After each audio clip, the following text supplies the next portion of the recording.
Hello friends, कैसे हैं आप सब। आई होप आप सब ठीक होंगे।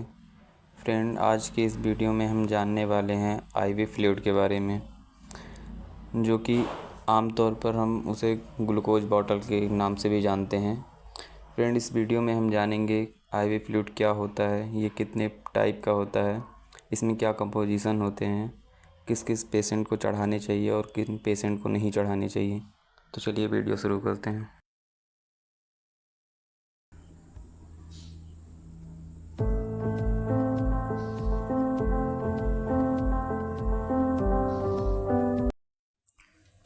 तो फ्रेंड, सबसे पहले हम देखते हैं आईवी फ्लूइड होता क्या है। इसको इंट्रावेनस फ्लूइड भी बोलते हैं। इंट्रावेनस फ्लूइड वो फ्लूइड होते हैं जो कि डायरेक्टली ब्लड स्ट्रीम में दिए जाते हैं, यानी कि हमारे वेंस में दिए जाते हैं, जो कि डायरेक्ट ब्लड में पहुंचते हैं। तो अब देखते हैं बॉटल कितने टाइप के होते हैं। तो फ्रेंड, ये कंपोजिशन के बेस पे कई सारे टाइप के होते हैं, जैसे कि NS हो गया, DNS है, RL है, D5, D10, D25 सॉल्यूशन। तो इसको हम डिटेल में देखते हैं। तो फ्रेंड, हमारा सबसे पहला आईवी फ्लूइड है NS, जिसका फुल फॉर्म होता है नॉर्मल सलाइन। और फ्रेंड, इसमें कंपोजिशन होता है 0.9% weight by volume sodium chloride का पर 100 ml में। मतलब कि हर 100 ml में 0.9% सोडियम क्लोराइड होता है। और इसका यूज किया जाता है डिहाइड्रेशन की कंडीशन में, जब बॉडी से बहुत ज़्यादा वाटर निकल जाता है। और इसको जब ड्रेसिंग करते हैं तो उसको घाव को धुलने के लिए भी यूज किया जाता है। और फ्रेंड, इसका यूज ऐसी कंडीशन में किया जाता है जब बहुत सारे इंजेक्शन होते हैं जो कि बहुत ज़्यादा कंसनट्रेटेड होते हैं, तो उनको डाइल्यूट करने के लिए भी यूज किया जाता है। और जब बॉडी से बहुत ज़्यादा फ्लूइड लॉस हो जाता है एक्सीडेंट की कंडीशन में, तब ये फ्लूइड को फुलफिलमेंट करने के लिए भी दिया जाता है। फ्रेंड, देख लेते हैं इसका डोज क्या होता है। इसका डोज फ्रेंड, एक 24 घंटे में इसको हम 3 से 4 बॉटल आराम से चढ़ा सकते हैं। और फ्रेंड, NS जो होता है, इसको हाइपरटेंशन के पेशेंट को कभी नहीं देना चाहिए, क्योंकि इसमें नॉर्मल सलाइन होता है और उससे भी BP ज़्यादा और हाई हो जाता है। और ये प्रेग्नेंट वुमेन में भी नहीं दिया जाता है। तो फ्रेंड, चलिए अगला आईवी फ्लूइड देखते हैं। फ्रेंड, हमारा अगला आईवी फ्लूइड है DNS, जिसका फुल फॉर्म होता है डेक्सट्रोज नॉर्मल सलाइन। फ्रेंड, इसके नाम से ही पता चल रहा है इसमें डेक्सट्रोज का कंपोजिशन भी है। तो फ्रेंड, इसमें 0.9% weight by volume sodium chloride होता है। और इसमें 5 ग्राम डेक्सट्रोज होता है पर 100 ml में, यानी कि 100 ml सॉल्यूशन में 0.9% सोडियम क्लोराइड होता है और 5 ग्राम डेक्सट्रोज होता है। तो फ्रेंड, इसका डोज होता है 24 घंटे में इसको हम 3 से 4 बॉटल दे सकते हैं। और इसका यूज फ्रेंड कहाँ किया जाता है, जब ये भी डिहाइड्रेशन की ही कंडीशन में दिया जाता है, जब बॉडी से बहुत ज़्यादा वाटर निकल जाता है, या हाइपोग्लाइसीमिया की कंडीशन में भी दिया जाता है। हाइपोग्लाइसीमिया वो कंडीशन होती है जब शरीर में ब्लड ग्लूकोज लेवल बहुत ज़्यादा कम हो जाता है, तब ये दिया जाता है। फ्रेंड, ये इंसुलिन शॉक को ट्रीट करने के लिए भी दिया जाता है। इंसुलिन शॉक क्या होता है फ्रेंड, जब कोई डायबिटीज़ पेशेंट इंसुलिन का इंजेक्शन लेता है और बाय चांस किसी वजह से वो खाना नहीं खाया, तो फ्रेंड उसके शरीर में ग्लूकोज की कमी होने लगती है, तो उसको फुलफिलमेंट करने के लिए भी DNS दिया जाता है। और फ्रेंड, जब कभी एक्सीडेंट में बहुत ज़्यादा फ्लूइड लॉस हो जाता है, तब भी ये दिया जाता है। और फ्रेंड, याद रखें ये डायबिटीज़ पेशेंट में बिल्कुल ही ना दें और हार्ट पेशेंट में भी ना दें। तो फ्रेंड, चलिए अगला आईवी फ्लूइड देखते हैं। तो फ्रेंड, हमारा अगला आईवी फ्लूइड है RL, जिसका फुल फॉर्म होता है रिंगर्स लैक्टेट। फ्रेंड, इसके कंपोजिशन में sodium chloride, sodium lactate, potassium chloride and calcium chloride होता है। फ्रेंड, ये सब इलेक्ट्रोलाइट है जो कि हमारे बॉडी में बहुत ज़्यादा ज़रूरी होते हैं। फ्रेंड, इसका डोज होता है 24 घंटे में 1 से 2 बोतल। और इसका यूज किया जाता है फ्रेंड डिहाइड्रेशन की कंडीशन में, और जब इलेक्ट्रोलाइट इम्बैलेंस हो जाते हैं तभी ये दिया जाता है। और फ्रेंड, जब कहीं हमारा स्किन जल जाता है या कभी सर्जरी होती है, तो शरीर में बहुत ज़्यादा वाटर की कमी हो जाती है तब भी ये दिया जाता है। और फ्रेंड ये जब हमारे शरीर में न्यूट्रिशन की कमी हो जाती है तो उस न्यूट्रिशन की पूर्ति के लिए भी ये दिया जाता है।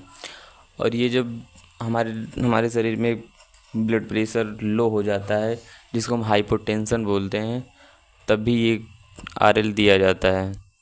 और फ्रेंड ये डायबिटीज़ पेशेंट के लिए सूटेबल है, जैसे हम उनमें डीएनएस नहीं चढ़ा सकते तो आरएल दिया जाता है, ये उनके लिए बहुत सूटेबल होता है। तो फ्रेंड चलिए अगला आईवी फ्लूइड देखते हैं। फ्रेंड हमारा अगला आईवी फ्लूइड है D5, जो जिसमें 5% डेक्सट्रोज होता है। और इसका कंपोजिशन वही सब फ्रेंड 100 ml में 5% होता है डेक्सट्रोज। और इसका यूज किया जाता है हाइपोग्लाइसीमिया की कंडीशन में, जब हमारे बॉडी में ग्लूकोज बहुत ही डाउन हो जाता है तब ये दिया जाता है।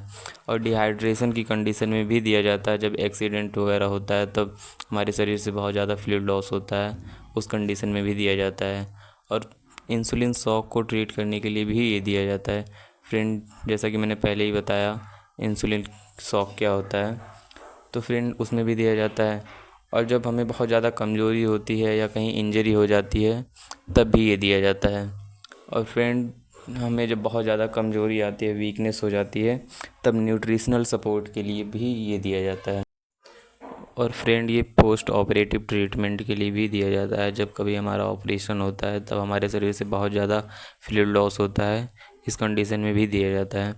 फ्रेंड इसका डोज होता है 24 घंटे में 3 से 4 बॉटल हम इसको दे सकते हैं। और फ्रेंड ये डायबिटिक पेशेंट में बिल्कुल ही ना दें, और ये प्रेग्नेंट वुमेन के लिए भी नहीं सूटेबल है। तो फ्रेंड चलिए हम अगला आईवी फ्लूइड देखते हैं। फ्रेंड हमारा अगला आईवी फ्लूइड होता है D10, जिसमें 10% डेक्सट्रोज होता है पर 100 ml में। और इसका डोज होता है 24 घंटे में हम इसको भी 3 से 4 बॉटल आराम से दे सकते हैं। और इसका यूज़ फ्रेंड फ्लूइड रिप्लेसमेंट के कंडीशन में किया जाता है, जब हमारे शरीर में बहुत ज़्यादा फ्लूइड लॉस हो जाता है उसकी पूर्ति के लिए दिया जाता है। और ये हाइपोग्लाइसीमिया को ट्रीट करने के लिए भी दिया जाता है, जब ग्लूकोज लेवल बहुत ज़्यादा डाउन हो जाता है। और ये जब हमारा शरीर कहीं जल जाता है या इंजरी होती है तब ये दिया जाता है। और एक्सीडेंट में ये फ्लूइड को फुलफिलमेंट करने के लिए भी दिया जाता है। और डिहाइड्रेशन की कंडीशन में भी दिया जाता है, जब हमारे शरीर में बहुत ज़्यादा वाटर डाउन हो जाता है। और फ्रेंड ये हाइपोवोलीमिया की कंडीशन में भी दिया जाता है, जब हमारे ब्लड से प्लाज्मा का कंटेंट लो हो जाता है, बहुत ज़्यादा वाटर लॉस हो जाता है या फ्लूइड लॉस हो जाता है, उस कंडीशन को हाइपोवोलीमिया कहते हैं। फ्रेंड इस कंडीशन में भी दिया जाता है। और फ्रेंड ये डायबिटीज़ पेशेंट को नहीं देना चाहिए, और हार्ट और किडनी पेशेंट को भी नहीं देना चाहिए, और प्रेग्नेंट वुमेन के लिए सूटेबल भी नहीं है ये। तो फ्रेंड चलिए अगला आईवी फ्लूइड देखते हैं। फ्रेंड हमारा अगला आईवी फ्लूइड है D25, इसमें 25% डेक्सट्रोज होता है पर 100 ml में। और इसका डोज होता है 24 घंटे में हम इसको 3 से 4 बॉटल दे सकते हैं। और ये फ्रेंड हाइपोग्लाइसीमिया की कंडीशन में भी दिया जाता है, और ये कार्बोहाइड्रेट को प्रोवाइड करने के लिए भी दिया जाता है। फ्रेंड जब हमारे शरीर से बहुत ज़्यादा एक्स्ट्रा वाटर लॉस हो जाता है तब इस कंडीशन में भी दिया जाता है। और फ्रेंड जब हमारा कहीं सर्जरी होता है या ट्रॉमा हो जाता है, फ्रेंड ट्रॉमा वो कंडीशन होती है जब हमें कहीं बहुत गहरी चोट लग जाती है, उस कंडीशन में फ्लूइड बहुत ज़्यादा लॉस होता है, और फ्लूइड को फुलफिलमेंट करने के लिए भी ये दिया जाता है। और बहुत रेयर केस में बहुत जब ज़्यादा वीकनेस हो जाती है तब ये दिया जाता है। और एक्सीडेंट में जब फ्लूइड लॉस होता है तब भी ये दिया जाता है। फ्रेंड इसको भी डायबिटीज़ पेशेंट, हार्ट पेशेंट और किडनी पेशेंट में नहीं देना चाहिए, और प्रेग्नेंट वुमेन को भी नहीं देना चाहिए। तो फ्रेंड यही था आज का हमारा टॉपिक। आई होप आप सबको वीडियो पसंद आया होगा। Thank you, have a nice day.